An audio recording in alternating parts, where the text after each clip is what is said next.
2, 1, and liftoff. First of all, Jim Harbaugh was correct. They got hosed. Hosed? Ooh. Secondly, he was showing signs of amnesia because his quarterback is the one who threw 2 interceptions.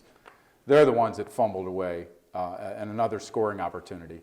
So while he was right in that there were some strange calls, that's not the reason they lost. And one, I think he was making the rivalry even greater again. Yeah, no argument with that. To borrow a campaign phrase. Love it. Love it. I think it's great. Completely agree. Number 3, he was himself.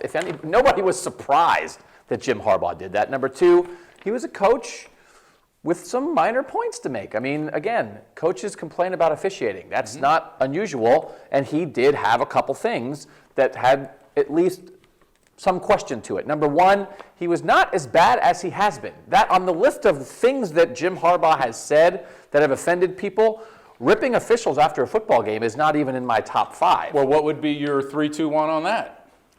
Attacking other coaches and athletic directors in college football unnecessarily. I think it's disrespectful. I've made my points on that many times. I want to get back to hosed.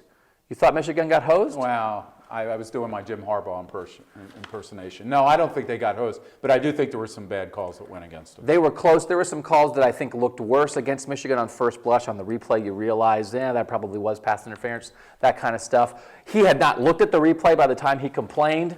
It's just being a coach, man.